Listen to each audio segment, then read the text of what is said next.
What is going on, everybody? Welcome back to another episode of Real Fans FC, episode 9. We're back after missing a week, but we are ready to talk some footy. A lot of things going on. We're about to get in the groove of things, heading towards the end of the season. And how you guys feeling? Got all three of us back for the first time in a couple weeks. Yeah, feeling good. Took a week off. Had some things to do. Some people not here, but we're well into the MLS season, and then in Europe, it's almost over. Yeah, I had to sub in for AS Roma, so they needed my help over there. So I was in Italy for the week, help get that final push into the Champions League. Yeah, Mourinho, they need it. The magician needed your help. All right, Tyler's back. Still got my cough from COVID. But yeah. But anyways, let's jump into it. First topic of the day, and it is a familiar face at the top of the West, and that is the Seattle Sounders. The reigning CONCACAF Champions League champions are officially back to being a powerhouse in this league. Obviously, last year they put all their focus in the Champions League basket, and then when they came back, they weren't able to get in. But now they're here, and now they're one of the best teams. It's kind of crazy to even think that they're in first place right now with how hot LAFC is, and then St. Louis City. It's a really tight race up there at the top of the West, and it's honestly a really entertaining one. So I'll bounce it over to Adam. Well, what do you think of Seattle so far?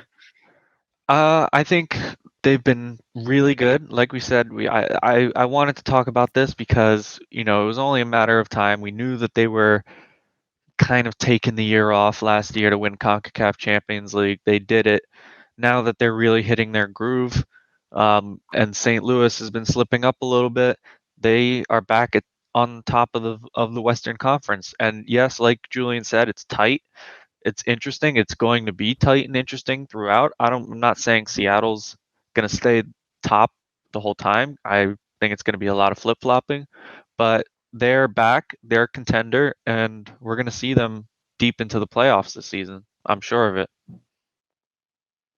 Also, too, LAFC still does not have a loss. They're 5 wins, 3 draws. Sounders, though, have 6 wins and 2 draws and 2 losses, but that is also because they have a 2-game lead. LAFC only has 8 games played. Yeah, LAFC with the 2 games at hand, they are definitely the top dogs. That's why I said there'll be a lot of flip-flopping. I don't expect Seattle to even really, if you were to ask me right now, I don't think they're the best team in the West, if you really wanted me to pick.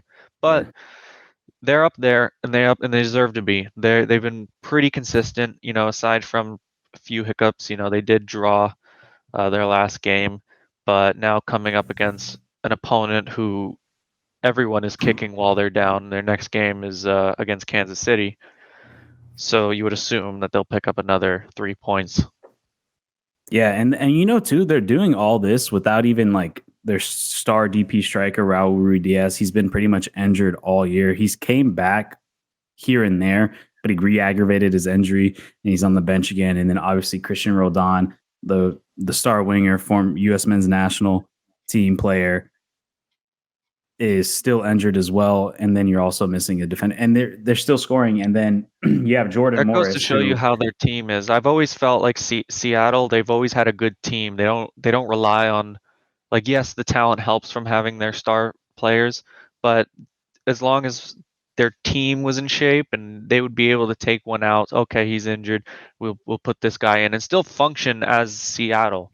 That's why they're very resilient with that, and why even without, we're seeing them, performing well at the top of the season, Yeah, and they got big signings. There's the person who's been pretty much at the top right now, Herbert. He comes from NYCFC. He was a big part of that championship run 2 years ago, and he's actually filled in really well for Ruidiaz. And then their star DP, João Paulo, he tore his ACL actually in the CONCACAF Champions League final last year, but he was able to come back in time to start the season. So having that force in their midfield is really strong with between Nico Ladero, Albert Rusnak, and now João Paulo. Like they have one of the best midfields in the league. And then you have a guy with Jordan Morris who this guy, man, he can't score. He can't do anything for the U.S. team. He constantly gets call-ups, but then he has now what I believe 7 or 8 goals in MLS play. The guy balls US out has in that problem MLS. a lot. They do, but it's a coaching issue. It's a organizational issue with the organizing body is the word I was looking for. I don't, but I know what you're saying. Jordan, yeah. Well, the thing too, with Jordan Morris, he's one of those guys where like he's always injured too, but when he's healthy, he just like rakes in goals and then he gets a call up for the US.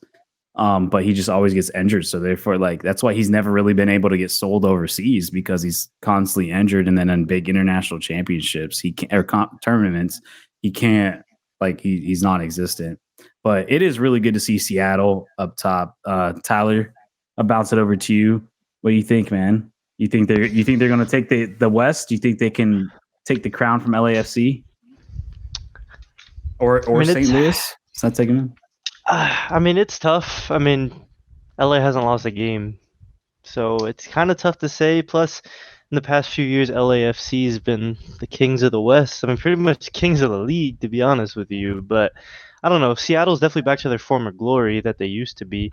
Obviously, not like the glory they had when they had Landon Donovan or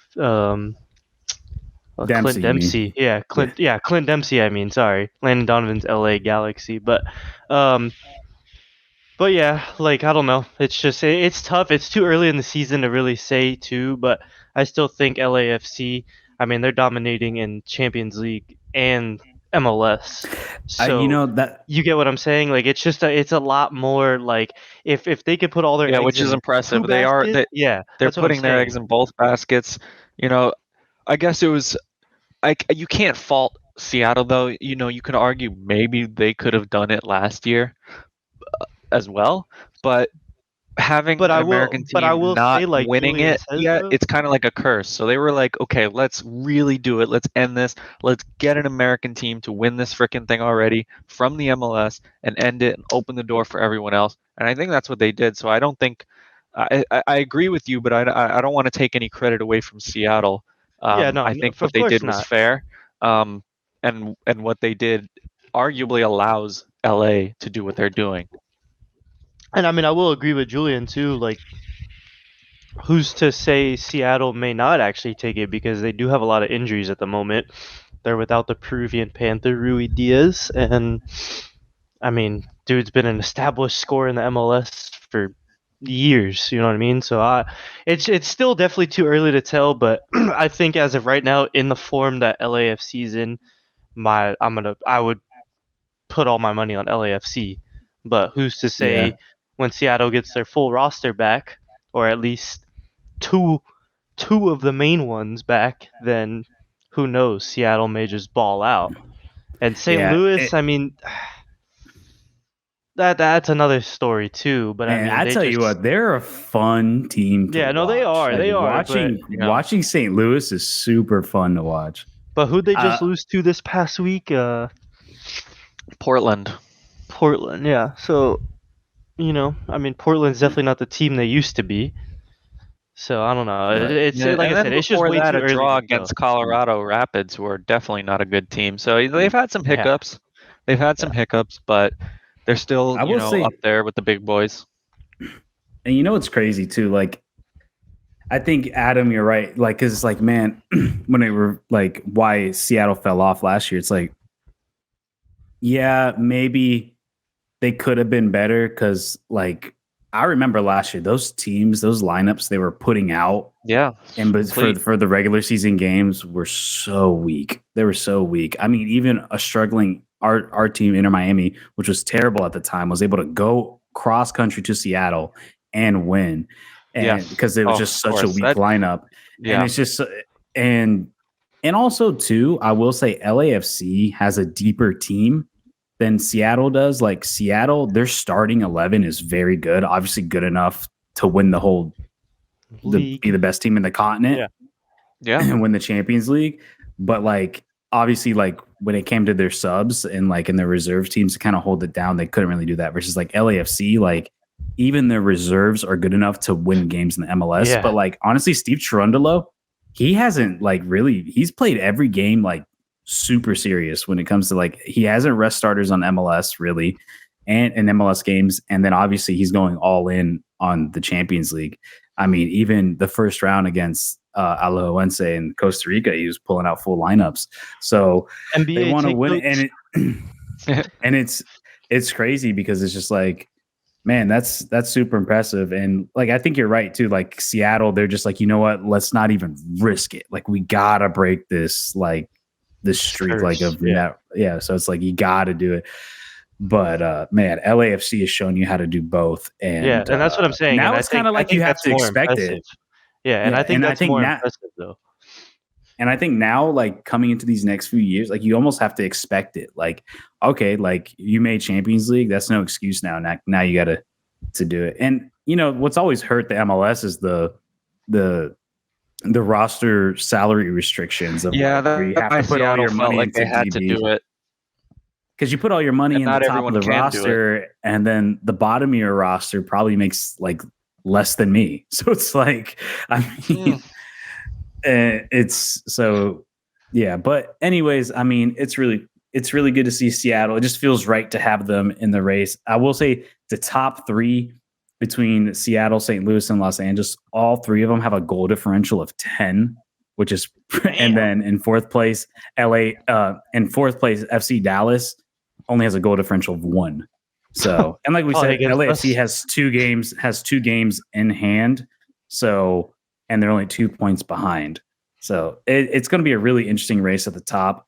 It does kind of suck with the way the playoff system is this year that the first seed is not getting a bye, because that'd be a really cool race to see. But I do think this year the Supporters Shield race is going to be really good because you got obviously the top 3 in the East, which I think you're going to have I think you're going to have a 6-team race for the Supporters Shield between the top 3 in the East and the top 3 in the West, because New England, Cincinnati, and Atlanta, like sadly New England. I don't know if you guys saw their star Colombian striker Barrero tore his ACL in that bullshit ass turf. So I'm curious to see how that affects the rest of the season for New England to have their star young striker. Because I was watching some New England games, man. That was the guy I was telling you, Adam, where he gives me elements of like play style of like Mbappe, like the way like this way. Yeah, he I remember you plays. telling me that. And I'm like, it's a shame to see that guy get a torn ACL due to just shitty turf, even though fucking Robert Kraft makes like billions of dollars. You can't have a fucking grass field. Like, God, you can't have a fucking yard. Like, isn't that You got like, Robert that is Kraft who makes billions of dollars, but he's too cheap to build a field and get an expensive rub and tug. He has to go to the cheapos down here. Bro, his house grass, like at his home, is probably better than that shit. Dude, I don't understand why these NFL teams have turf. I don't know if you guys, it's a little bit off topic, but I don't know if you guys saw like now like NFL like PA is starting, like obviously like MLS and soccer fans have always been trashing the turfs, but like, I mean, so is the NFL, and now there's really starting to get a push to get like all those stadiums have grass, which indirectly also helps the MLS, because I know for the World Cup, all the stadiums are going to have to put grass for the World Cup, because ain't no way in hell you're going to have Argentina and England. They did it for the women, but they're not going to do it for the men. Imagine Kylian Mbappe tears his ACL because he's playing. Yeah, no shot they're letting Mbappe play on turf. Like, there's no way. It's just I mean, even so, but the one thing of people concerned is like, oh yeah, they're gonna have to switch to grass. So you're gonna have like Seattle, New England, Charlotte, I think are all gonna switch to grass. But it's like, who's to say it's just gonna be permanent? They're probably gonna do like, I think what Tottenham does, where they have a turf underneath. So they'll probably just put the grass on top for the event and then pull it back off and put. Yeah, they have like a basement. Fucking grass, dog. Like they have a basement with a greenhouse. They bring the grass underneath, and it's like a little basement. So then when it's stowed away, and they have all the layers of grass like in that like room underneath the stadium, then they have the lights on. The Bernabeu is going to be like that. They're going to be trying to. I like the good old fashioned. The first ones to do it was Arizona, the Cardinals. They didn't. They just drag said it out. yes, they dragged it out. But still, that was like the first way to do it. That was like, okay, no technology. Like we have the grass, we can have it inside, full inside stadium, and then when we're not having the game, we bring that shit outside so it can grow normally. And that makes no sense to me. Is if you have a team like Arizona, which isn't the most like profitable team in the NFL, and if they can have a mechanism to pull out fucking grass, like why can't Charlotte, Atlanta, New England, all these teams that probably, especially New England. New England's like one of the most profitable sports franchises in the fucking world. And you can't put grass down, dog? Like, are you serious? Like, it's fucking grass. Like, how much could it be? I never understood it. I never understood Like, you're telling me Tom Brady won fucking 5 Super Bowls on that shitty ass turf. Like, and I get because the snow, and then also in American football, like the grass just gets torn up more. But it's like, come on, man. Like, you lost Miles Robinson last year because to the World Cup. He missed the World Cup because he tore his Achilles on that fucking turf. Joseph Martinez, he's probably had a lot of injuries due to that turf after being in Atlanta for all those years. I mean, and then obviously I also watch the NFL. We all watch the NFL, and we see countless injuries of just like guys just running on that shit, and it's just like, look at those those NYCFC players, man. That's why they're so good on the baseball field. They're running on clay. That's what I'm saying. Like, you're telling me 41-year-old fucking Pirlo was out there playing on that shit, and he had no injuries. Well, you know, I didn't know this, but you know, Zlatan refused to play on those games where they played at turf stadiums. They refused to play. I don't blame him. I don't blame him either. Fucking dude's played like in some of the best teams in the world. Like, I don't fuck him up. And you want me to go play in turf in Seattle? It's like, or Portland, or like what? It's dumb and it's annoying. And I hope, because I don't think soccer was going to get it done. I think the only way it gets done is if these NFL teams like really get, because at the end of the day, they're the biggest money makers. So, because I think what they're going to do for the World Cup, they're just going to put it on top and then just be done with it. And then once the World Cup's over, they're going to pull it off and put the fucking turf back on. I would not be surprised. But yeah, so speaking of turf, Inter Miami, they escaped quite an abysmal showing midweek against Miami FC on a turf field to snap their MLS losing streak against Columbus Crew. Wait, is Columbus turf? No, I said midweek was turf. I said midweek. They escaped midweek turf to move on and end their MLS losing streak on grass versus Columbus.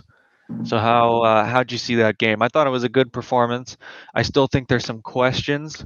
Like I said, I mean, I went to the Cup game, the U.S. Open Cup game at FIU Stadium between Miami FC and Inter Miami, and it was, aside from the extra time, it was the 90 minutes was the worst 90 minutes of football I've ever seen. Like, just full stop. It was really bad. Like watching like high school players bad. Like, it was, what are you watching? And they didn't like start actually doing really anything until extra time, and then it seemed a little more exciting, a little fun. It still wasn't great. They escaped on penalties, and then I'm thinking, oh boy, here we go against a good Crew. But they held their own, and they come out with the 3 points, and much needed 3 points. They started out, Campana getting a good goal, a brilliant assist from Kermashi, but then unfortunately Cucho answered back with an absolute screamer of a goal. You can't give him that much space. And then luckily before halftime, a great goal. I was very happy to get that goal in before halftime. That's the kind of mentality you need to see. And then knowing Phil and how he plays, they were just going to set back. They were cool taking the pressure in the second half, and it worked out for them. They ended up getting the 3 points. I don't think their problems are solved, but I think that's a good sign that they can go to Columbus away, to a tough place to play against a good team in the East, and get the win. So that's my take on it. I was wondering how you saw the game, Julian. All right, man. For me, I thought they played a nice, clean game. Was it a good game? Not necessarily. I think I do give Phil credit, even though I've been railing Phil all season, all this Same. entire losing streak. I'm still Phil out, but that's Because another day I'm story. still Phil out. I still don't think I still think his tactics are so subpar. He doesn't know how to play people in certain positions to have them succeed. But I give him credit on how I give him credit on how he handled the situation of this game, where it's like, all right, you have the lead. You still have a weaker midfield, because Columbus's midfield is probably one of the best midfields in the league, and they have probably one of the best coaches in the league. Columbus is just a really strong team, and I believe their passing accuracy is by far one of the best passing accuracies in the entire MLS. So they're just a really good midfield. And then you have us, who has a very weak midfield with a new signee who just got here 2 weeks ago, Gene Mota, who is strong. But then you have an 18-year-old in Kramashi. Well, he's injured too. Who's starting for the first time.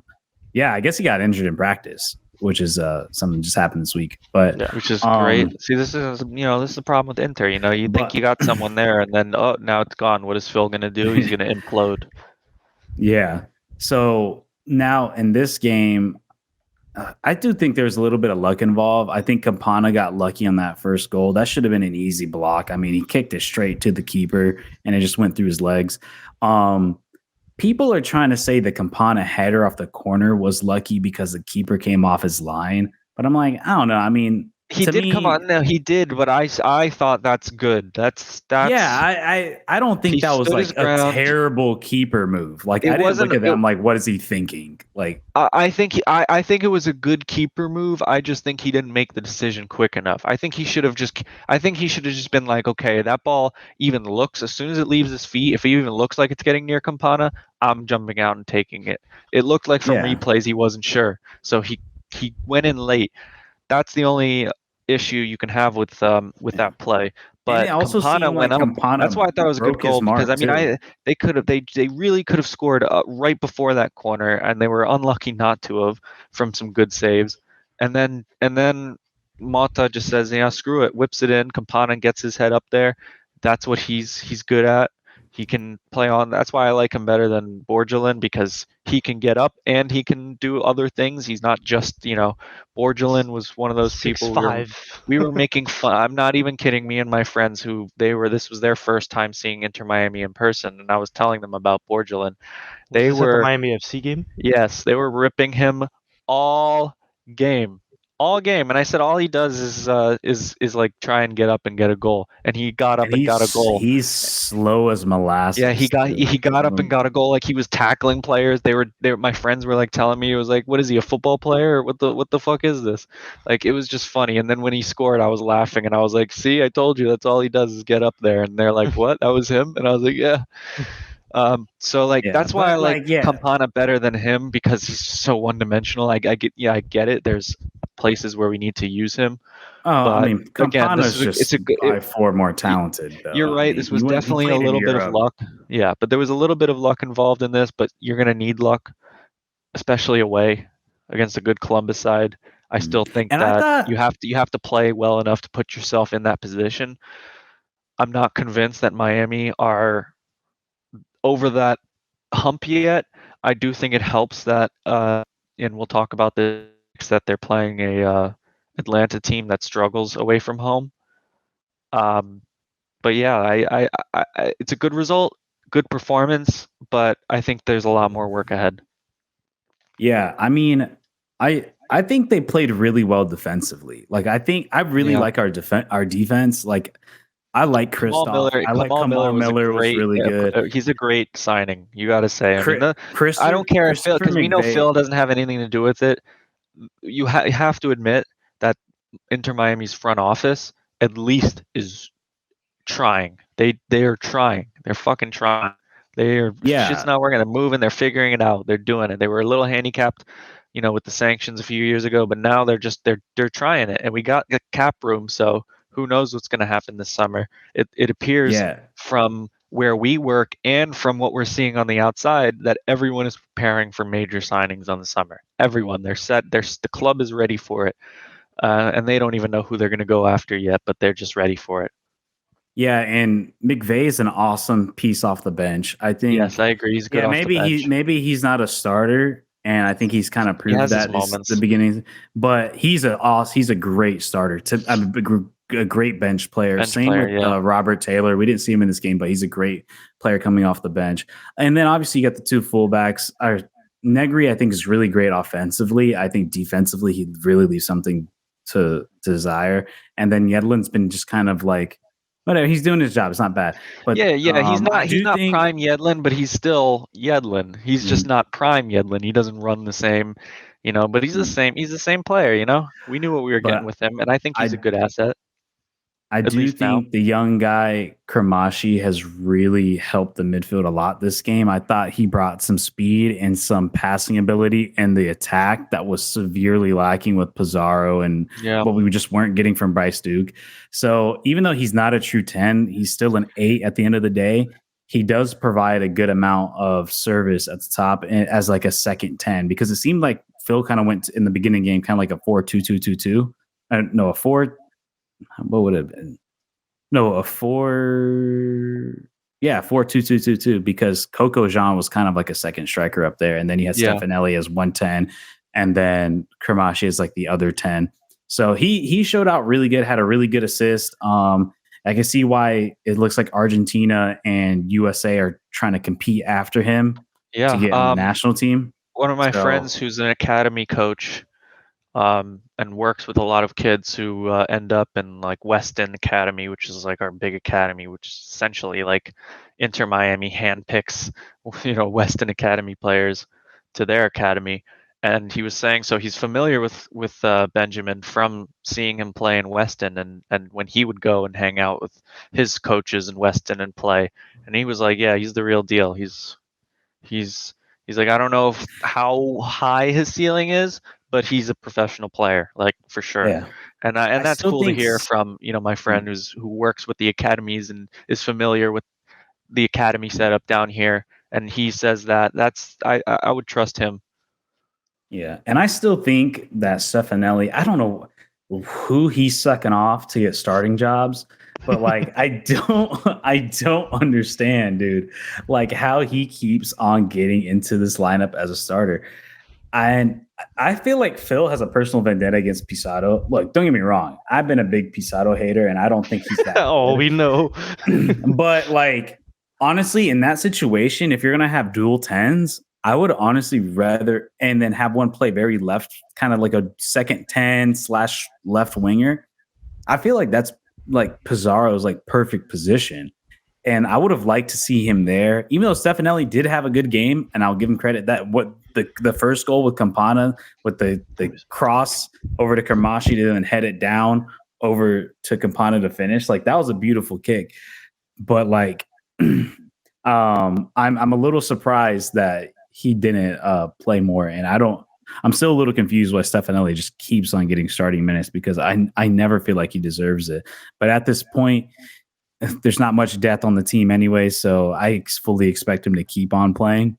Yeah, same. I would like to see him kind of off because I don't feel like if he can continue to play like he did this last week, then you know what, we'll see. But I do think Kermashi, as it stands right now, sure, he's 18 and you can't rely on him to play any minutes, but at the end of to start game in and game out, by the end of the day, who else are you going to put up there? And so far, he's looked the best. So it's like, I get that some people are very reserved about playing because he's 18, but it's like, look, man, like the end of the day, he needs to get minutes and experience. And so far, he's honestly looked the best. I mean, his assist to Campana was probably the best assist I've seen all year from this team. Like that was a really good heads up play. But anyways, Tyler, what's your thoughts, man?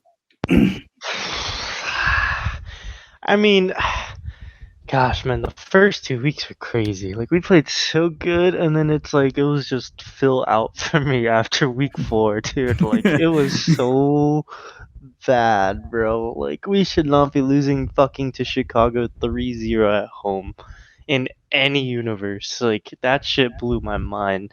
But I don't know. You know my honest opinion. Phil just needs to wear the fucking tracksuits, and I feel like we win games. Like I don't know what it is. Like if he feels like he's like, I don't know, his like spirits on the fucking pitch with them, but whenever he wears like actual suits, dude, we play like dog shit. Like we look like the worst fucking team in the league.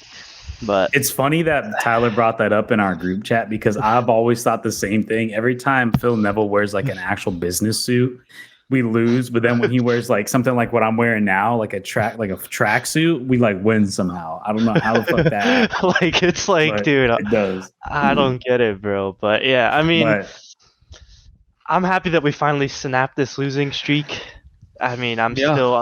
still on the fill out train. Yeah, like I As of said, right we're now, gonna talk a little bit more about it when we get to the predictions, because Yeah. we'll see what happens. Because there's a winnable game coming up, so I don't know if it'll mean the turn of the tide, but it's Oh, I worth hope looking so. out also, for. I am shocked he got Coach of the Week because Oh, I didn't fucking don't think ask he. me. I don't know wanna- how he I got don't even. Coach of the Week. All I have to say is no comment. Genuinely, no, really, I'm not trying to be like a dick. Just no what comment. a- I don't have any words for that other than everything I've said about the team. Just no Like, words. how do you watch that game and be like, yeah, and then yeah, it's coach of the week. Yeah. Hey, to all the LAFC viewers out there, though, we're gunning for that MLS title this year, baby. As long as Phil wears the fucking tracksuits, we got this shit. Speaking of LAFC, let's hop back over to them because they just had a big win in the semifinals of the Champions League against Philly Union. It was a MLS Big Cup win, rematch. but expected. Big rematch. It really came down to this game because the first leg was 1-1 in Philly. But the tough part now for Philly was trying to win in Los Angeles. I think Philly really needed an extra goal in there to feel a little bit more comfortable going into LA. But LA just ended up being too strong for Philly, and they ended up winning the game 3-1, making the aggregate 4-1. And LA just continues to be on this scoring streak that is just so dominant. You have Bouanga, who is just MVP candidate. He's, to me, him and Almada have been the best players in the league. And then you could throw Mukhtar in there too. Like, they've just been so damn good. And Carlos Vela seems to kind of be getting on a roll, even though he was a little slow last year and also to start this season. But he seems to be like finally getting some things together. And just like everybody on that team with Tillman and Acosta and Cifuentes, like they're all just doing so good. And that team has so much depth. And man, to me, like, I don't know what the odds are right now. But I think LAFC is the favorites. I mean, Leon upset Tigres, which I didn't see that happening. So that really shocked me. So now you're going in with the LAFC, because that would have been an awesome rematch because LAFC faced Tigres in 2019 and lost in the second leg. I would have liked to see that, especially with Tigres being the most valuable team on the continent. That would have been a really great matchup to see those two clubs go at it. But surprisingly, Leon, above all odds, no one predicted them to be in the finals. They're here now, but I think it works out for MLS and LAFC because now MLS might go back to back with Champions League finishes because I think LAFC is going to be the stronger team than Leon. Yeah, I agree with pretty much everything you said, and that's why I kind of knew that LAFC, even after the 1-1 against Philly, that they were going to get up into this final, and they have to be considered the favorites.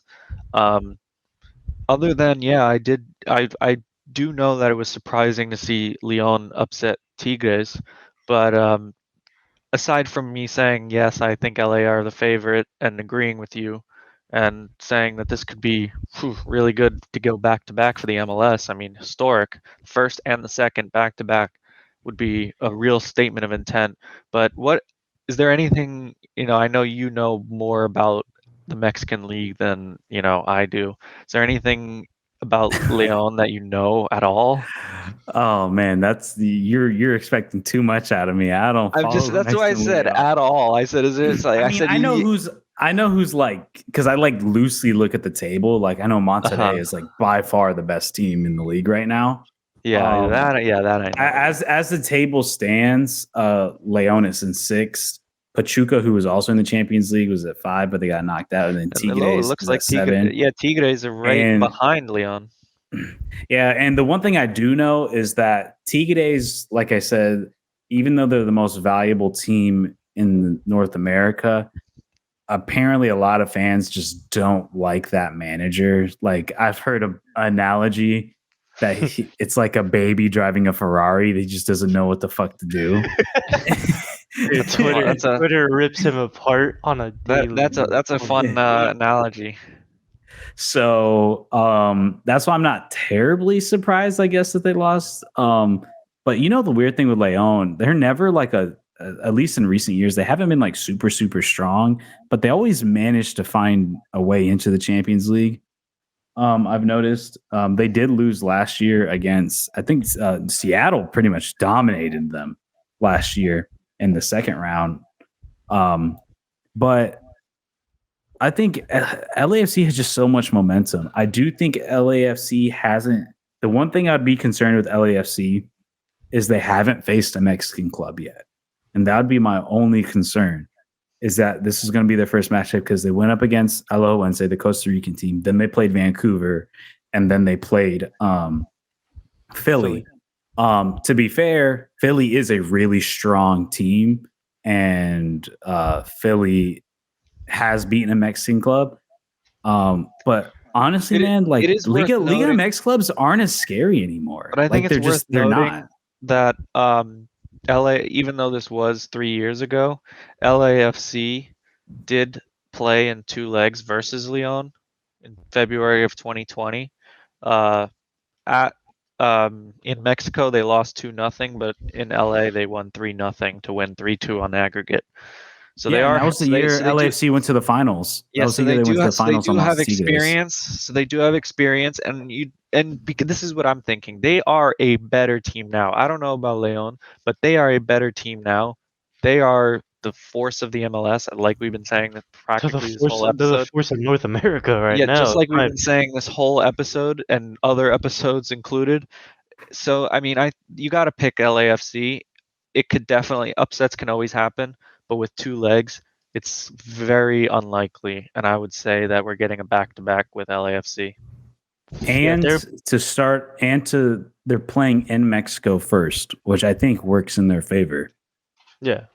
Yes. That's because I think if you can, like, if they can do like what they did against Philly, like you get a 1-1 draw, that's a win, man. And then you come back home to LA. It was the same thing in 2020. They played first at Leon. They lost 2-0, and then in LA they won 3-0, and then they moved on. No. So wow, that's a crazy comeback. It is a crazy. Yeah, I scrolled down to see head to head, and I see 1 win, and I was like, yeah, I'm gonna mention that when we get a chance. I'm pretty sure.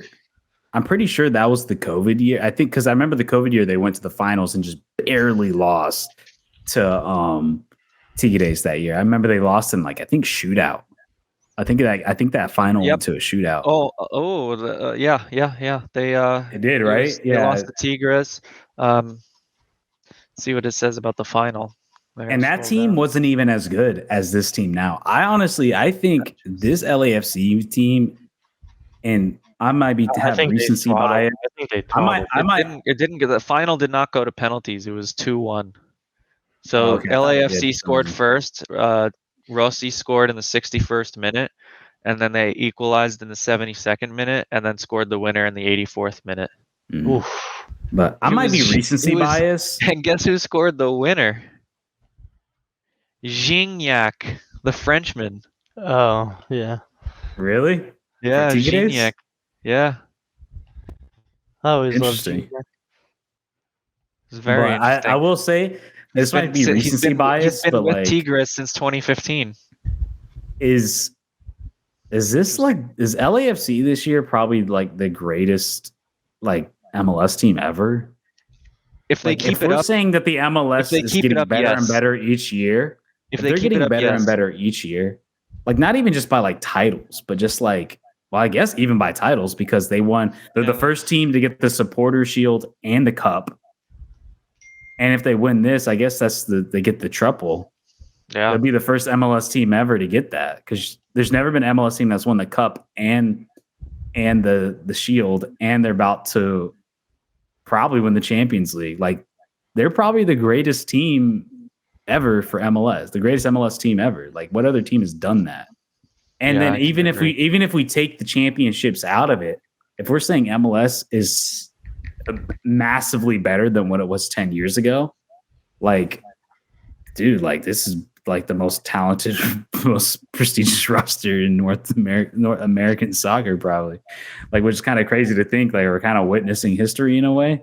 Especially Or, considering all the legends that have played in MLS too. Yeah, for sure. Henry, Beckham, like there's been so many, and it's like still. But like, we're looking at a Rooney. collective, and that's the thing. And that's the thing. Like, LAFC, they don't have any Euro stars. Like, Yeah. Vela got. Let's be real. Vela got kicked out of La Liga. He wasn't good enough long term. He was there for like 5 or 6 years, and then eventually he left.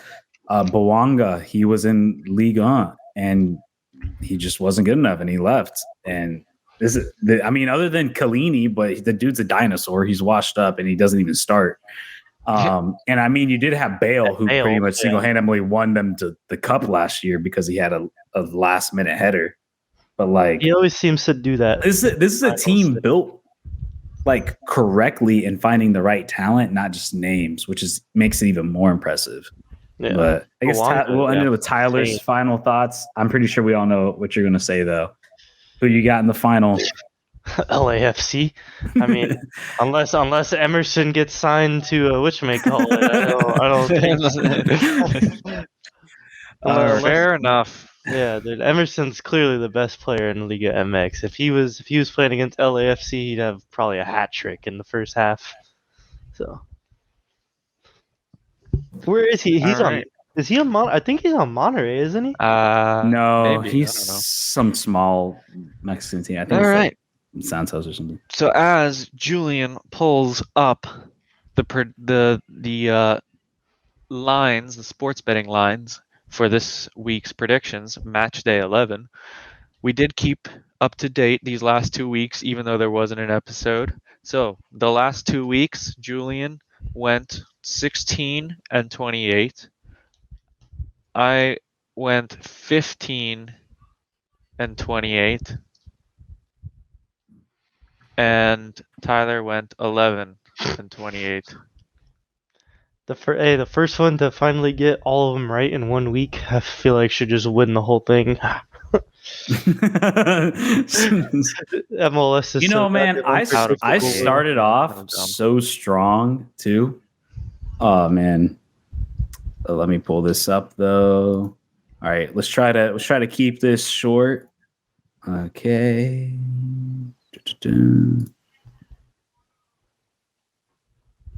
All right. Like I said, quick analysis and then give our picks. All right. First one, Charlotte versus New York City. Charlotte plus 140, New York City plus 165 with the draw being a plus 230. I'm going to take Charlotte at home. Hold on. Is someone writing this down or? I'm not. I didn't know if you were. I mean, I can if you need me to, like I normally do. Yeah. If you can, then yeah. Just because it was easier the last time. Hold on. All right. So you can go ahead. Go ahead, Julian. I think I'm going to take Charlotte here. I just feel like Charlotte's going to get one. I don't have any reason to believe in Charlotte because I think New York City's the better team, but New York City's really a home-based team. They don't really perform too well away.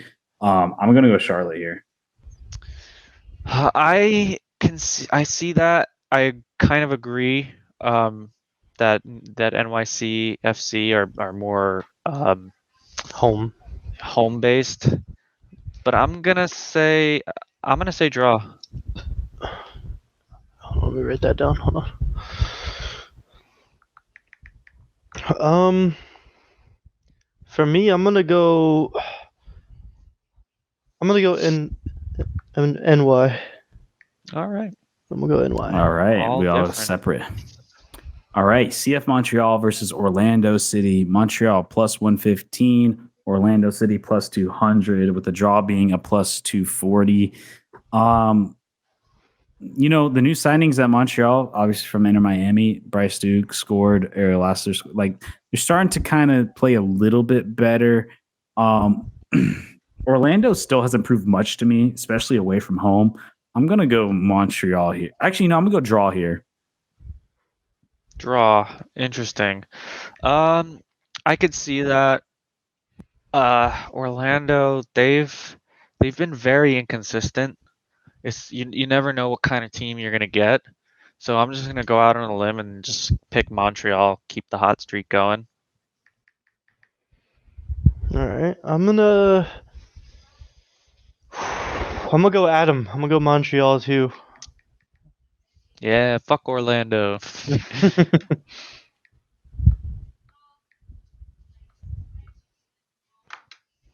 Oh God, the poo poo bowl incoming.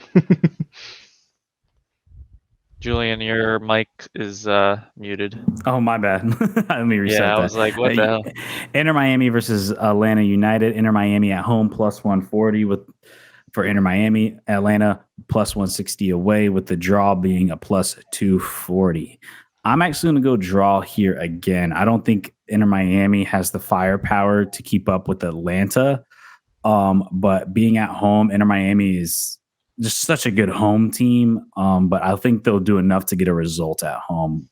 But Atlanta, they're going to get their goals. Yeah, I don't think they're going to. I don't think we don't have anybody to shut down Almada, especially with G Mota possibly being out. I like the draw here because I think I they'll be can stout see that. defensively. Yeah, I could totally see that. But I think Atlanta, just away from home, they haven't been very good. I don't think they're the same team. So I'm gonna go and pick Inter Miami for this one. I think coming off of a strong away win, I think they're motivated, and this is a winnable game for them before the season really kicks off and gets tougher. Atlanta did get thrashed by Nashville, and they lost to Memphis 901. Yep, that's in what the I'm saying. Open Cup.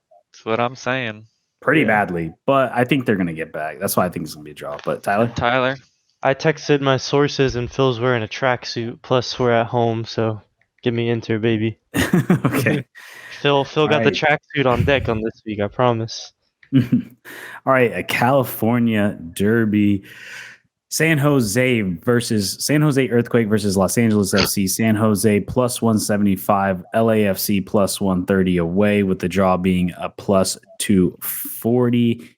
I will say this: San Jose has started to perform better. They're starting to get in a groove, and they're actually starting to look like a kind of dangerous team. But at the end of the day, this is LAFC. They still haven't lost a game yet. The only thing that actually, I'm not entirely sure when the Champions League final is, but either way, I still have LAFC. I think they still get a win here.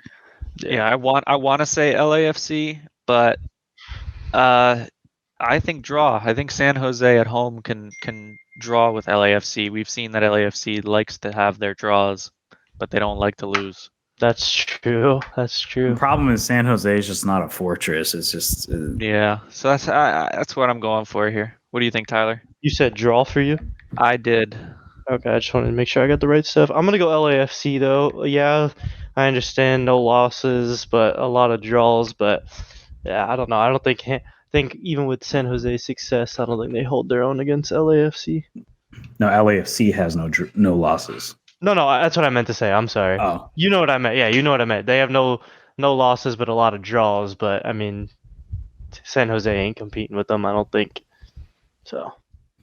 All right. New York Red Bulls versus Philadelphia. New York Red Bulls plus 105, Philly plus 230, with the draw being a plus 230.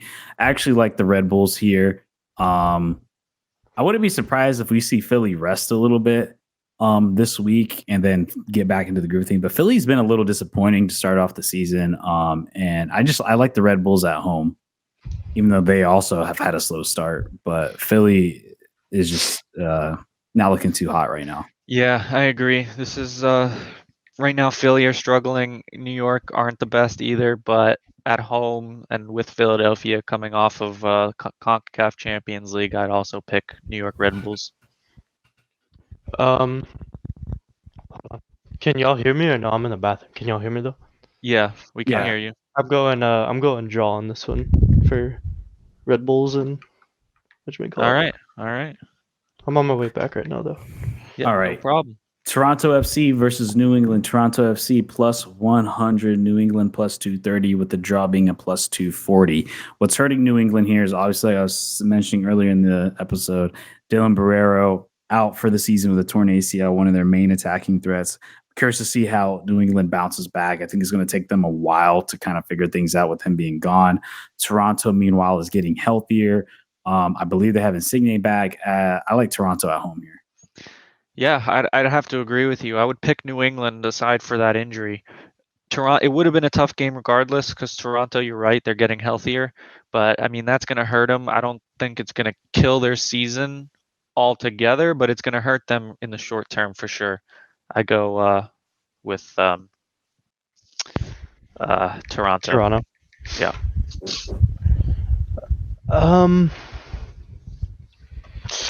I don't know, man. New England's been playing pretty solid, but I'm gonna go draw here. Injury, man. Actually, yeah, no, the injury for sure, but I'm gonna go draw. Because who knows how Insigne is gonna play after all this time and shit. So he hasn't looked good since he's came to this to America at all. Honestly, Bernadeschi's look great though. Yeah, Bernadeschi usually gets his, but I mean, I don't know. Toronto, I don't know. All right, let's do FC Dallas versus St. Louis City SC. FC Dallas plus 130, St. Louis City SC plus 300, with the draw being a plus 270. This is a really good matchup this week. Two top teams in the Western Conference. Little surprised by the odds makers. They're giving a lot of favor to Dallas. I actually have a draw for this one. I think Dallas can kind of give up leads, and St. Louis is a team that just knows how to score. But you do have Dallas at home, which makes me go draw. A high-scoring game, I think. I want to agree with you, but I think St. Louis. I want to see something. I want to see them bounce back. They've had some hiccups. I want to see them win, so I'm going to pick St. Louis.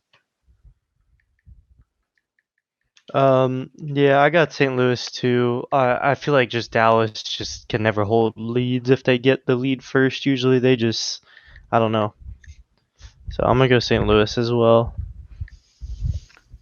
All right, Nashville SC versus Chicago Fire. Nashville at home minus 140, Chicago Fire plus 330, with the draw being a plus 260. Chicago Fire has literally been a fire over there. It's been terrible. They've just not looked good. Things are not working out. Nashville, on the meanwhile, have continued to just be not a dominant force, but just a really strong team. Yeah, they're very solid. Especially at home. They are one of the best home teams in the league, especially after beating a really strong Atlanta side 3-1. I'm going Nashville here. To me, it's easy. Henny Mukhtar with the brace. Yes, same. Right, Nashville, easy for Nashville for this one. Give me the player prop on that one. Yeah, easy for Nashville. What do you say, Tyler? You gonna make it 3 for 3 on Nashville? I'm going Nash, but fuck the brace. Right. My man's getting the hat trick. Are you kidding me? He's getting the hat. Right. Well, we agree. We all agree on one thing. Germany, call him up, baby. It's time. Yeah, Tyler's waiting for that call up. I'll buy the jersey so fast, bro. Yeah. Houston Dynamo versus Real Salt Lake. Houston Dynamo minus 110, Real Salt Lake plus 250, with the draw being a plus 250. Houston, even though not a very strong side, they are very good at home. I'm going Houston here. Yeah, I agree with you. If this was flipped the other way around and Salt Lake were hosting, I could maybe see it being a draw. But Houston at home have been very strong, and Salt Lake are they're not in the same ballpark when it comes to Houston's home form. I agree with you both about Houston at home, man, but I don't know. Didn't Real Salt Lake just draw with the whatchamacallit last week? I'm gonna go Real Salt Lake, bro. Like I for the win. Wow. Yeah, I'm gonna go Real Salt Lake. Real Salt Lake, I believe, just tied. They drew LAFC. They just drew LAFC. They drew Seattle. Seattle, yeah. And they played Seattle, I think. It was at home. No, it was at home for Real Salt Lake. Home? That's why I said I would maybe say draw if it was flipped. But still, man, I don't know. Like drawing Seattle, I'm gonna have to go Real Salt Lake, bro. All right. Yeah. All right. What's up, G's? LA Galaxy versus Colorado. LA Galaxy 120 at home. Colorado plus 260 away, with the draw being a plus 270. LA, with Chicharito being back, they honestly look a lot better. A lot better. They look a lot more attacking, more dangerous in the attack. I'm going LA Galaxy here minus 120. I'm absolutely going LA Galaxy. They have been playing a lot better, and Colorado Chicharito are with the my brace. mortal enemies. He's I'm taking calling the braces drop everywhere. again. Alright. Well, I'm gonna go LA Galaxy too. I don't know about Chicharito brace, but I say Ricky Chicharito Puig hat won. trick. Chicharito won. I think it's gonna be 1-1 for Ricky and Chicharito. You said Ricky Pooch hat trick? Yeah, right. All right. Portland Timbers versus Austin FC. Portland plus 110. Austin FC plus 210, with the draw being a plus 240. Man, Austin, what a disappointment this year Yeah. they've been. Such a shame. They been can't get wins. worse. They get draws and losses for some reason. Just draws and they can't win, even though they're such a strong, such a talented team. So I'm gonna go Portland at home. They're getting healthier. Yeah, I agree. Yeah, Portland at home is a very safe bet. I mean, man, that's on my bucket list, is go to a Portland Timbers game. Yeah. Yeah, I'm taking Portland at home too. Watch me be wrong. I really want to say fucking draw. Now watch Saturday. It's gonna be a draw, but yeah, I'm gonna go Portland. Real quick fun fact. Did you know that Portland has sold out every single game since its existence? Really? Wow, that's crazy. Yeah, they've sold out every single game since their first expansion year. I thought that was pretty wild to see. Anyways, Vancouver versus Minnesota. Vancouver minus 125. Minnesota plus 300, with the draw being a plus 260. I'm going to go draw here. Yeah, I think that's fair. I just look at these two teams and it screams draw to me. They're two middle of the pack teams. Yeah, two middle of the pack teams. Now, we definitely could be wrong, but I think a draw is a very conservative bet here. I'm gonna take Vancouver. I'm gonna take the minus 125. Me and Adam went bitch mode. Tyler grew a pair, but who has the better record? Who has the worst record? Fuck you. I'm trying to improve that shit. All right. All right, and where's the Sunday game? They don't have the Sunday game. They're being dumb again. They did this before, but I don't forget. I don't forget. What is the Sunday game?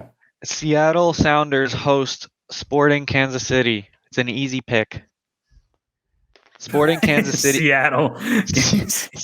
Sporting Kansas KC. We were just talking about how Seattle were doing so good, and Sporting KC. Like, Julian, do you remember the meme I sent? It was. Let me see if I can find it. Hold on, I'm gonna find it just so I could read it out for the crowd.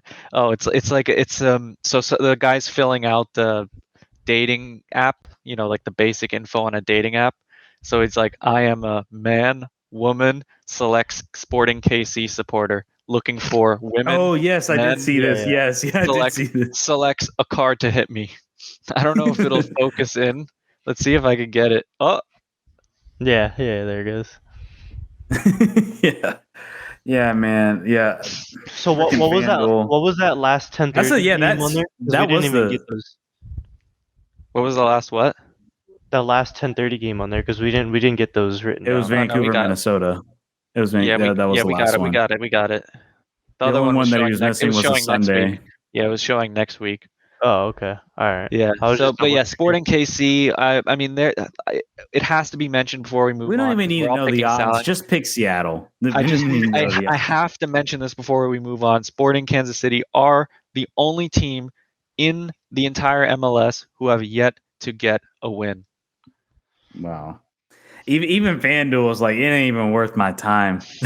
Yeah, they're like, you can't bet on this fucking game. No, you can't bet on.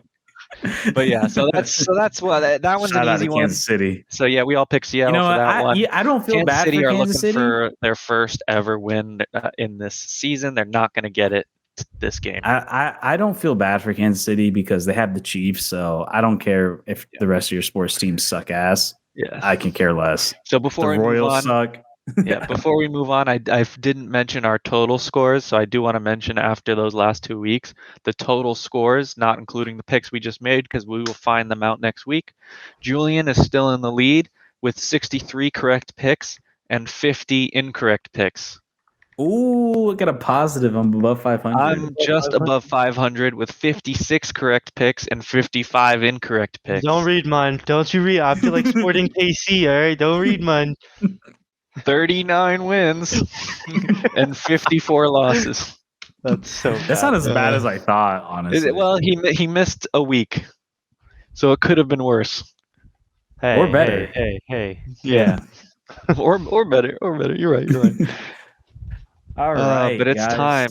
It's our favorite time of the episode where we move across the pond to talk about the top stories in Europe and international football. So Julian, I know you brought this up. I was hearing the Hold up, real rumors quick. about it. This is super funny right now. Don't do that. Why are you doing Gabe's this? in here. I just podcast because we're doing that. What's up, y'all? Gabe What's up? dropped in a little early. Gabe said he wanted to talk some footy talk. Listen. We're talking about actually. You know what? This is interesting. You can stay for a second. Okay. Yeah, we're having guests on Real Fans FC. I like it. So we're actually just across the pond. We're talking about European football, and the Messi topic just came up. So just announced by Fabrizio Romano that pretty much Messi has cut ties with PSG. It's pretty much over, according to them. And right now, and PSG just suspended Messi for leaving France to go visit Saudi Arabia Without pay. now.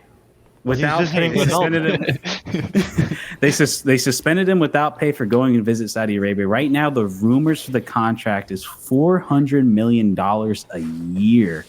So right now, and then Barca, even though they said that they're interested, they haven't put in a contract together. So there's no actual offer going out. So right now, it seems like the only two options is Miami and Barcelona? No, Saudi Arabia. Or Saudi Arabia. Yeah. So based on what I've heard, the only rumors I've heard is Barcelona. Obviously that's where he kind of grew up and came out of that system. From what I've heard, his brother has mentioned that he'll never go back to Barcelona. Saudi Arabia, it is very enticing if he's in for it for the money. But from what I heard, insiders inside, Fort Lauderdale Football Club, is that Miami is more than likely. But the thing I worry about is when is this going to happen? Because it seems like this is going to happen later in the season, right? The season already started. We're already how many games in, how many weeks in, and so I think Miami is still very likely. And from all the rumors I heard, Miami's still very likely. If he wants to go for the money, then Saudi Arabia is right there. Make as much money as he wants. And I'm hearing Ronaldo, it's not all plain sailing for him. He's not having the best time there. He went for just the money, and he's realizing that then maybe that wasn't the best idea. Yeah, I was hearing that. But it's not just that. There. I mean, Miami is not just the best location because a lot of we have Argentinians on the team. Aguero, one of his best friends, lives here. Argentina's building a headquarters for their federation here. They're setting up in Miami. They're planting the Argentinian flag in Miami and saying we want to be here. And it's gonna, I don't know, the money is an interesting one because it is going to be expensive to get Messi, but if it isn't for the money, if he's going to turn down Saudi Arabia, what is it that MLS could offer?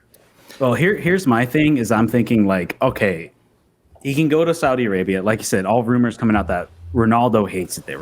He's going to what they're offering is pretty much double what they offered Ronaldo. Ronaldo's getting $200 million a year. Yeah, because now the news is that too. It's and apparently he says he hates it. And I think, Messi at this point, I think I would imagine he gets to a point where it's because I'm not that fucking rich at all. But how much does it, does it even matter anymore at that point? It's do you really want to go play in Saudi Arabia? Is the money worth it? And then also, he's he's already a Saudi ambassador. He makes tens of millions of dollars. And I'm probably underselling it. He probably makes more than that. He makes a lot of money just being an ambassador for Saudi Arabia. So he's getting paid from them, not even playing for the team. And we all know his dad is a big part on his business life and what happens. And it seems like he wants to be in Miami. It seems like, Jorge Mas, the owner of Inter Miami, has been around. I think he was in Messi's family suite or something during the World Cup final. So Jorge Mas has like been there and kind of like been around. And it seems like pretty much Beckham knows him too. Look, all right, yeah, it's more than just how much Beckham the was team just pays at you. Like, PSG let's be too. real. Like when you come to America, there's going to be sponsorship deals out the ass. He's going to be, I guarantee you, he'd be the most talked about player, most talked about athlete in this country, and it won't even be close. It's going to be a spectacle. It's going to be every game that is played all over the country. Every MLS team is going. It'll be pack every out, it's gonna fill out. whatever team he's on is gonna get national coverage. It's going to be the Beckham effect times 10. I kid you not. Don't do that. So all my Cincinnati fans out there, don't worry, the savior's coming to replace Brenner. Let me ask you guys a question as an outsider, because I heard that he dropped his agent, right? So is he acting agentlessly, or did he have a new agent that he's working with this on? His dad kind of does a lot of is kind of like a big say. Like that's why his dad does not want him going back to Barcelona. His dad's a big reason how the news came out that he doesn't want him to be back at Paris. So it's to me it's two options. It's because I think when the moment they got knocked out of the Champions League, PSG got knocked out of the Champions League, I'm like, it's done. He's out of here. It's either Saudi Arabia or Miami. Barcelona hasn't even put a contract together. They haven't put nothing together to get it off. They never have the money. They never have the money for that shit. He would have to really, really want Barcelona to the point where he would say, like, basically, I could play for free. For free, yeah. He'd be undercut like a motherfucker, bro, to play there. So what do you guys think overall? Like, is this a money play? It's like, hey, I'm at the end of my rope. I'm just gonna try to gather as much money as I can, or is he trying to make a legacy? Like, is he trying to build something in MLS? How do you guys feel about that? I think it's both. I think he's trying to find that's why it's taken time, and that's why there's not much aside from, okay, he's leaving PSG, because he's definitely looking for something where he could still make some money. And, I'm sure he's fine if he stopped playing today, he'd have money for the rest of his career, but I'm sure he wants to set up for his family and everything to be able to finish and be like, okay, this is what I got. And also do something in his last, he knows he's not the same player. He's got the technique, he's got the skill, and he's got the brains, but he's not as fast and he's not as agile anymore. He knows that. So I think it would be smart for him to come to the MLS, because he could really shine here where he's losing, when he's in the last years of his career, make some money, win some MLS Cups, and then ride off into the sunset with his family in Miami. It seems like the best of both worlds. That's what I would hope he's doing, and that's what I think he's doing. And I think he's going to get ownership stake, just like how MLS took care of Beckham when he came. Beckham now part owner of Inter Miami. The reason why Inter Miami is here right now is because they brought Beckham over, and Beckham then cashed in his franchise coupon to put a team here in Miami. Whether it's a franchise for a new Vegas team, which has been rumored around, or it's ownership stake in Inter Miami, I don't know how well that would work out with a player being also a part owner. I think a lot of it might feel on the Vegas aspect, because I think Vegas is getting a team. They might not be announced the next one, but I think they're going to get it.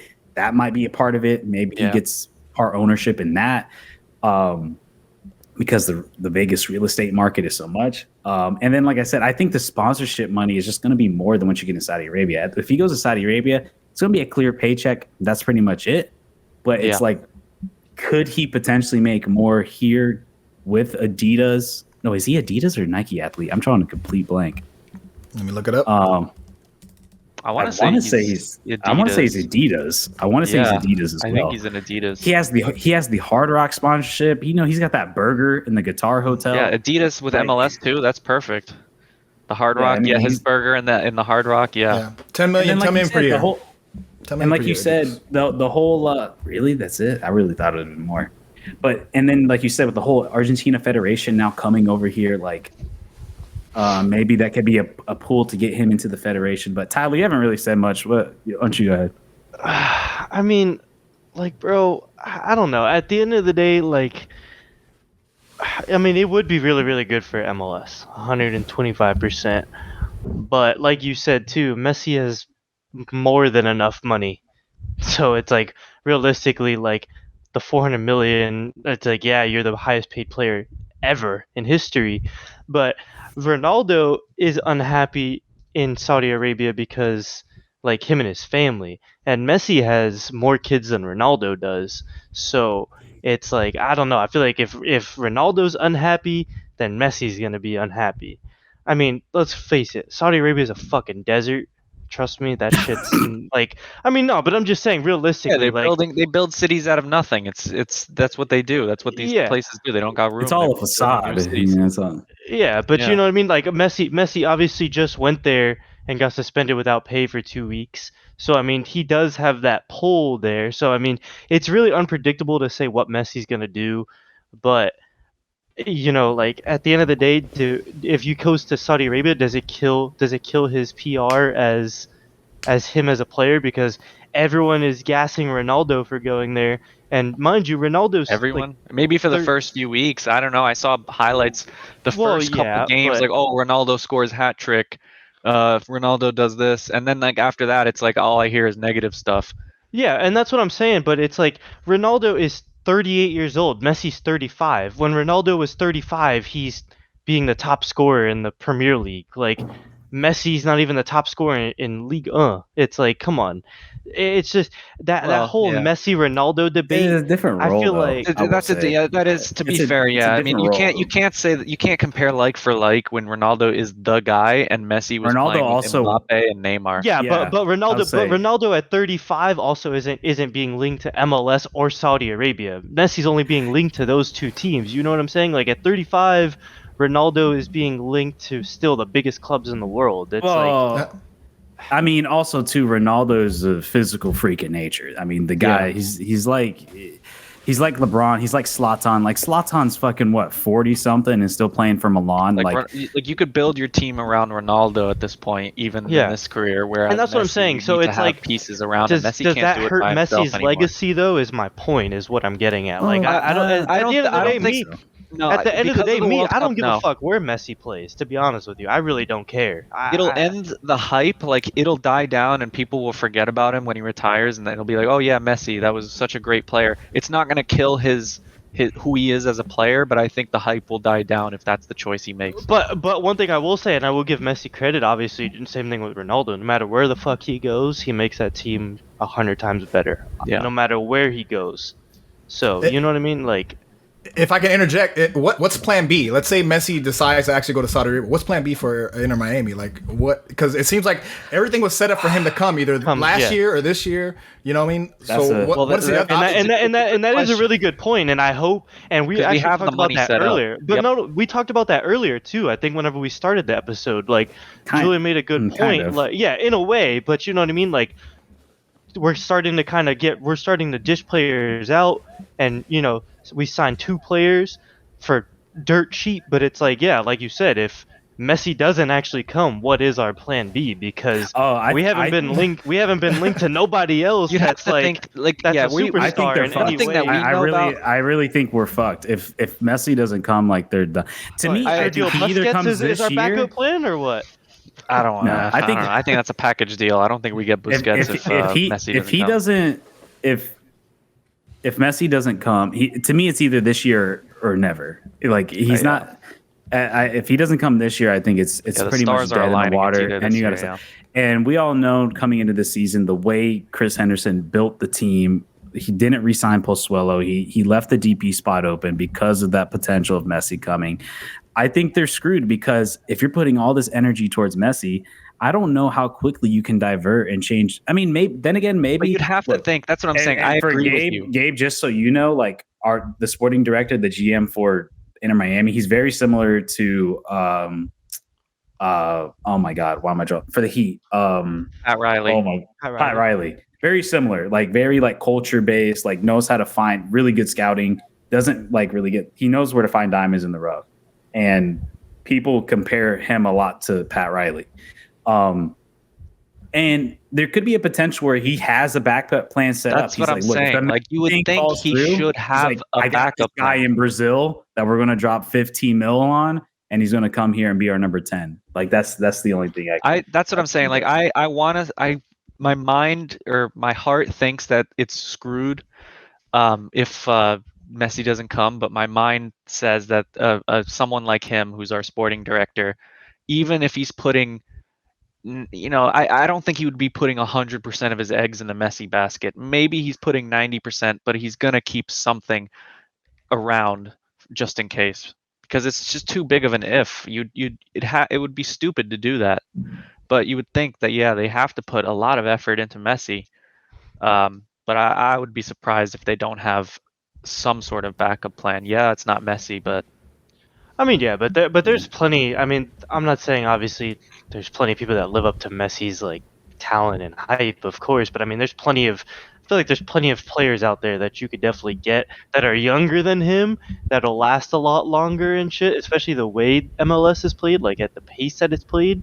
You know what I'm saying? Like I feel like there's definitely a lot of people that they could be honest go with you, I don't know if he would play well here. I mean, I don't think he would score goals. I think he would be assist machine. He would be an assist machine. And a free kick. I feel like Messi could not play wing if he was to come here. He'd have to play like Cam. No, he doesn't have the speed or the physicality. And that's what I'm saying. Like he's too short. He's too old. Like he would have to play the middle like Pozuelo did, and that's it. I can't picture him. That's what I said. He'd be an assist machine. He'd be. Yeah.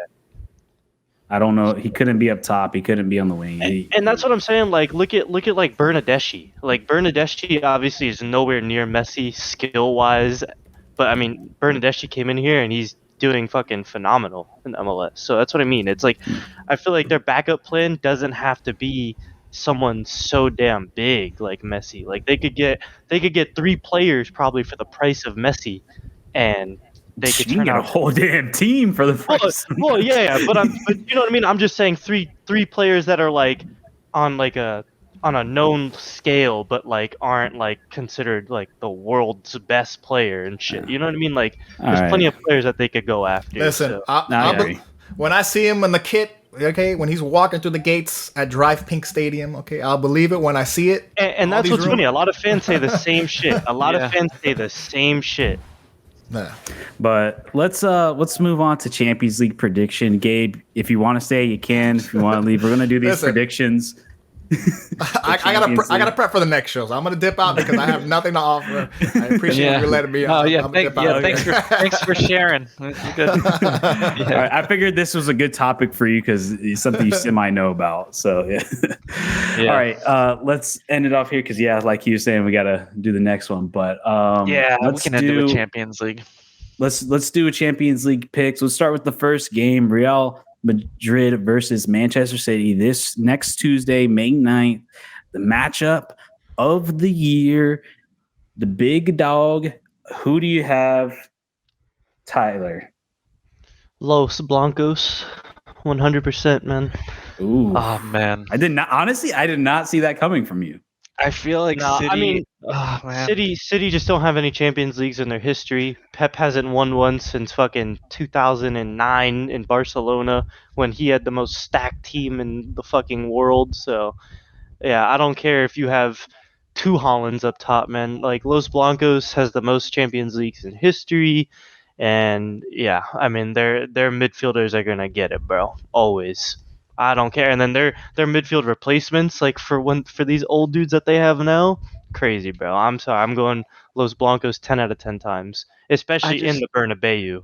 This City team just scares me too much. I feel like, I mean, I'm not sure what's going to happen in the first leg. You might be right that Real Madrid get it, but I think over the 2 legs, I cannot fathom I just can't fathom Madrid going through this. City are just this is the year for them. I don't want them to win. I would like Madrid to knock off City and just say fuck you, no Champions League for you. But I just don't see that happening. Here's the odds. I have the odds up right here. Real Madrid are favorites. Or no, my bad. City is favorites at the Bernabeu. Yeah. I will say that gap is a little higher than I would have thought. I expected it to be pretty even because City is not bad away; they're pretty good away. Yeah. You just got to be careful with them. It's just Man, I hate. I'm kind of with Tyler here, man. Like Ancelotti just knows how to manage that team so I mean, he's well. won like, it, guys and are not right. only that, but he's won it. He's And- won it with so many different teams, bro. I hope mean, you and guys Ri- are right. I really do. and- I can't and- pick it, and- but I only hope got you it with guys are Barca. right. Pep's only got it with As an Barca. Arsenal That's what I'm saying. Arsenal scarred fan, I just City I feel like are the favorites right now, but I hope you guys are right. I really do. My thought process is I really like Real Madrid at home first. I like that. I feel like Real Madrid can get a decent lead at home. I think they can get a 1-goal lead at home, and I think they could do enough on the road in Manchester to hold it down. I mean, bro, That's kind of my Ancelotti- thought process. Look at the Champions League last year, though, bro. I mean, Ancelotti was losing almost every fucking game, and he turned on the genius that he is and torched everybody, bro. Do you think Real Madrid having the first game at home is a benefit or a disadvantage, Tyler? And Adam, yes. I mean, bro. I mean, Real Madrid's playing Real Madrid ball no matter where the fuck they go. Period. I don't know. I true. think They're against a team really- like City, if it was me, I would rather play at City first. I do agree. I think If it was me, I think they would rather play in England first. and if it was my team, but I think no matter what, bro, no matter where they play. yeah, I think you guys are right. I think if we were picking, we would probably pick to play in England first if we were Madrid, but I if you could look at see what you're Madrid on saying. paper, Madrid though- don't care. Madrid, it's Ancelotti and the Madrid team. They don't care. They don't and- really give a yeah, shit. And if and you, I if you get- look at Madrid And on me, paper, so bro, on the Madrid- outside looking, yes, I can understand. Like, yes, if we had to, we were the coach of Madrid and they were about to draw it, we'd probably want to go face City first at home or at City. But they don't care. I don't think Ancelotti gives a but- shit. I don't think they care at all. And I Madrid, agree. Madrid's Like, I better don't than think them on paper too, bro. Like in multiple positions. Like I understand their midfield is way older than City's is, bro. But I mean, Kroos, Modric, and fucking all them, even their Valverde. reserves. But even their reserves though, like fucking Chouameni and all them, like being so young and shit, dude, Camavinga. they ball out. Well, Camavinga, I was gonna consider him to be left back because that's where he's been playing lately. And even playing out of position, dude, he's playing out of his mind. But I mean, even if you keep him in the midfield, that guy's talented. and that's what I'm Yes, saying, bro. Like, yeah, obviously, I would say Holland right now is better than Benzema, but Vinicius is better than fucking Grealish, and fucking the midfield in Real Madrid is definitely better than all of City's midfielders combined. Even their backup. Then De ones. Bruyne? No, okay, De Bruyne. I forgot about De Bruyne. De Bruyne is the only one that can like compete probably with that starting three of Real Madrid. But other than that, I think De Bruyne is the best midfielder in probably in the he's world. definitely the best yeah. in the Premier League, but I think he's the best midfielder in the Yeah, world. in the world. Yeah. Yeah. But I'm saying, But I've thought at their that for a few ages- years now, and it's and at their I've ages and seen shit, people though, saying bro, this like- season, oh, now he is. Like Kroos But, and Modric yeah. and all them at their ages, bro, you can't knock them, bro. The way they play at their And man, ages. Valverde has been playing out of his mind. Yeah, That and guy, that's what he's I'm been playing saying, really dude. Like, good. Real Madrid just on paper, bro, is just better than them. Starting 11 and fucking reserves and all that. It's just so hard to knock Madrid, bro. Like it's Like, it's I actually get- crazy. I get you have Holland, but like, But that all you have top to really do three- is shut him down. Like that's what yeah, I'm saying. I dude. just feel like you shut down Holland, which I think is obtainable. I don't think that's like it's with Real Madrid's back line. I think that's possible. Yeah, it's And definitely then- doable. And then can City's back line hold? I mean, to me, Vinicius, he's the best. He's the best left winger in the world. I mean, that guy's one-on-one ability is unmatched. Like, Yeah. he just knows how to just slice through left backs, and he's just so le- fast too, man. and He's just right backs so and fast. and right center backs. Like he just takes them on, and then he just gets the perfect. He always has those perfect low crosses right over to Benzema just to clean it up. And then Rodri, he's really stepped it up this year, and Rodrigo, my bad, has really stepped it up this year and has played really well. And look, everybody's talking about Haaland, but like Benzema's still killing it, man. Yeah, At bro. his That's what I'm age, saying. he's still for like, and But that's what obviously, has me lean I'm not going towards. to knock Haaland. Like Haaland right now Yeah, is yeah. definitely better than Benzema. But Benzema, even at his age, bro, I mean, dude just Can came off do a it, Ballon yeah. d'Or. Yeah, like the dude is Like, don't sleep on him is all we should Yeah, say. lethal, bro. And that's Yeah. what I'm saying. Like, it's just, bro. Like, I don't know. I never knock Los Blancos, man, Yeah. ever. I don't give a fuck if No. they're down 4-1 at halftime. Ancelotti pulls that shit out. Even when Zinedine Zidane was in charge of it, Yeah, they no, pulled right? that shit out, bro. That's what I'm saying. Yeah, Like, Yeah, I so- mean, I like the front more at Real Madrid more so than Grealish or Bernardo Yeah. Silva. and that's Yeah, what I I'm saying. agree. Like, yeah, like. Yeah. If you just shut down Holland, bro, it's very tough. I mean, look at Bayern. Like, I understand Bayern lost, but Bayern shut down Holland. Holland's only goal in 2 fucking games was a fucking rebound goal off of the post that went right to his foot. He had 1 goal in 2 legs against us. I understand he throttled, like, Man City throttled our shit, but that was only because fucking Bernardo Silva and all them stepped up and we just couldn't stop that. Yeah. But Real Madrid, the way they've been playing, especially because they've been all in on Champions League this year, because we know how they are in La Liga on the table. Yeah, They could we've give talked 2 about shits. that. Yeah, they could give 2 shits. Trust me, bro. Like they're City's into a rude awakening. And that's why I was like, that's why I agree with you. Like you said, it doesn't matter where they play. Like, because Real Madrid is a very good away team. Like, unless it's like a lower level La Liga team, for some reason they decide to lose. But Barca like, when too, it though. comes- Honestly, Barca's the same way though. let's lose against these like low level La Liga Shit teams yeah. away. Like Barca and Real But- Madrid have always done that too. Always. Yeah. But going to I don't think they're worried about going to Manchester, and that's why like I know you guys are saying you rather Real Madrid play at Madrid in the second leg. Because I think they But, get like, better to me- momentum. Yeah, I think they just get better Well, momentum. I guess for me, like I feel like because Real Madrid can be so good away against top level teams, I think that's why if you can get a strong lead in that first game, if you can get a 1 or 2 goal lead in that first game, they can hold down City enough to win it in Manchester. Like, and that's kind of been like my thought process, because even if they come out of that game 2-1, I feel really confident about Madrid to even score 1 more goal and then force City to put 3 on you to win. Like, and at the end of the day, I don't think City's going to put 3 on Real Madrid. They're just not. And that's why it's like, all right, you go to at Bernabeu, you win that 2-1. The worst case scenario that could happen is that you draw. But even though the odds are in City's favor to win that game at the Bernabeu, I like Madrid's odds more personally.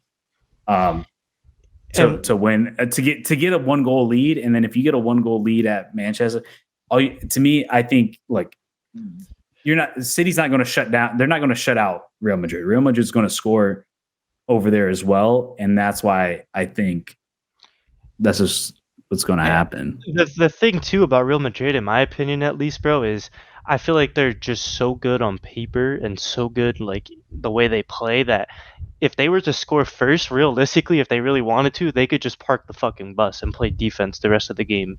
And They're then such they would a unit, like, and then they would just get like a counterattack and still manage to get a goal because they're just so lethal and so fast up top. It's actually insane. Like they could realistically park the bus, have like a corner kick, and then turn it into a counterattack and then just score. Like it's I think what it is, and we're probably going to get shit for it in the comments, is it's just like, you know, it's the Prem fans. It's just like no one's better than the team that's in the Prem, but meanwhile Real Madrid whoops your ass like every single fucking and honestly though, that's if just delusion. you eliminate Holland because last year Man City didn't have a true striker before Holland was there, and you saw City didn't do anything really. Like well, even City choked. City choked that. Well, yeah, I agree, but still, it's like, bro, you eliminate Holland, and it's like, what is City exactly? They're a team with not a true striker, and it's so like, overall, that's so you two got Madrid, I got City. I hope you guys are right. and that's crazy coming Also, from an Arsenal fan. Like, if an Arsenal fan is telling I'm you scarred. that they're confident, because I got City PTSD at this point. The season's almost over and I'm done with it. As like Also, you know, too, real quick, like De Bruyne is injured. I don't know. Yeah. Right now, it's saying his expected return is doubtful. So I don't know if he's like ruled out entirely for that Real We'll look Madrid into game. that. We can talk about that next week once we figure out what's going on. But that's interesting. But we Because should. if that's the case, then they're really fucked. Yeah. Like, I mean, Yeah, that's- definitely. Yeah, Oh, 'cause even I would their- change my he's their mind. creator. But yeah, He's their whole creator, bro. yeah, Like he's the one that I would gives change my Holland. mind. He's the one that gives Holland his like opportunities most of the well, time. even if Like, he does play, and he has this is a leg injury. I mean, even if Yeah. he does play, like how strong effectively- can he be? Exactly. Yeah. It'll be interesting to see. But what we got another interesting matchup. This one's really Milan tough Derby, to baby. predict. It's the Milan Derby. So these teams have it good. They don't have to do any long traveling unless until they make it to the final. Oh man, that atmosphere is going to be Sharing fucking Bro, a it's actually stadium. really funny. I Um, saw a comment. Someone said, "So how does the San Siro like? How do they do ticket sales? Is it like 50-50, 70-30, 90-10?" Like that shit was actually really funny. It was a good point though. Like how does the Yeah. San Siro I don't know how they do it. I'm sure they do it season ticket allocation. Like if it's the home team, then you get the home allocation and the away gets the away allocation. That's just Yeah, how so it it's is. probably 70-30 realistically. So Because you could, I don't know. Yeah, I would say so. Yeah. So the odds for this are But actually man, much outside closer. of that stadium is going to be Yeah. fucking nuts. So let me share some of the Italy odds. for 1 week. AC Milan are at home first. They are they're plus 195. A draw is plus 200, and Inter Milan away are the favorite at plus 160. I could see why Inter's the favorite. I think to win the tie, I would have to go with AC Milan. I like AC Milan. I like their players. I do. I think Inter's got it. I think Inter's gonna. Yeah, It Inter's. looks like Inter's all odds are pointing towards Inter. Inter's a stronger team. Lukaku looks like he's starting to get on a roll over there. So yeah, but you don't like Origi and Giroud and Zlatan? Yeah. Zlatan, that's even if he plays. I was Yeah, I also know, gonna right? say though, I mean, I think AC Milan has better, stronger players on defense in the midfield, like Benasser. Well, AC Theo Milan's Hernandez. Theo playing Hernandez. transition. Yeah. I mean, from all I've seen, like stats, Bakayoko. it seems like they're playing a lot of Yassine transition ball. Adli, Like, Sandro Tonali. Some good. They got a good team. But They got a good team. I've been looking. I would though, pick AC, but I can understand you picking Inter. Yeah. Look, I'm not gonna say I haven't really watched a lot of them playing, but just like Yeah, I kind of haven't based either. off the research that I've done and looked at, it seems like they play a lot of transition ball. Like they've been very low possession in a lot of these Champions League games, and they're kind of just getting out of it.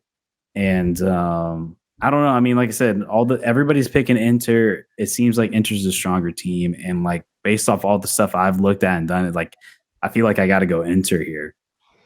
Fair. What do you think, Tyler? I'm gonna go draw in the first leg. Actually, I feel like both teams. I mean, they share the same stadium. Just the atmosphere is gonna be crazy.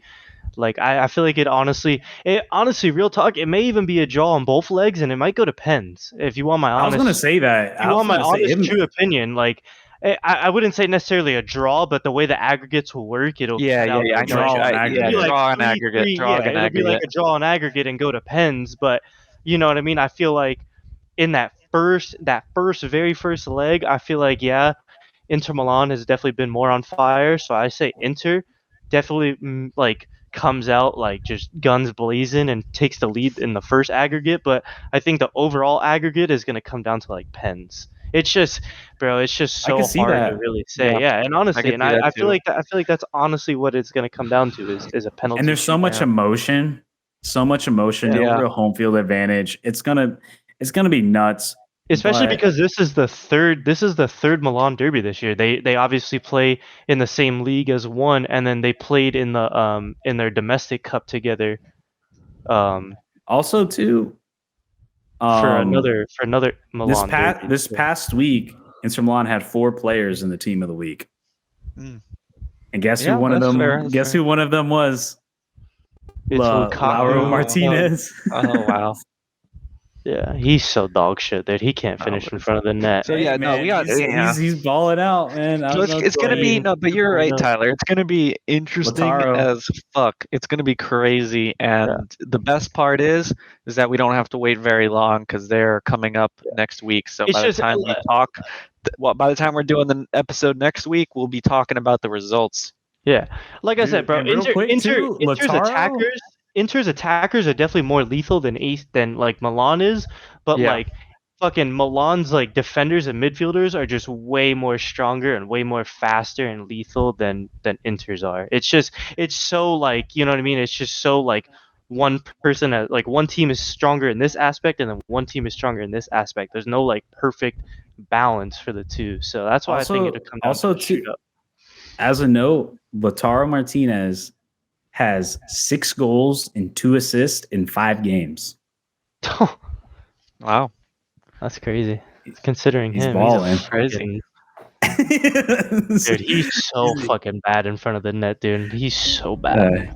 But anyways, we can end it there. We'll be back next week. I want to thank everybody for listening to the show. I greatly appreciate it. We're seeing the numbers go up. Everything's looking good. We're going to keep it rolling. We'll be back next week to talk some more footy on our side of the pond and the other side. But everybody, I hope you guys enjoyed the episode, and you know where to find us anywhere you get your podcasts, and also follow us on all social medias. And yeah, we will see you guys in the next one. Peace out, everybody. Congrats, Wrexham.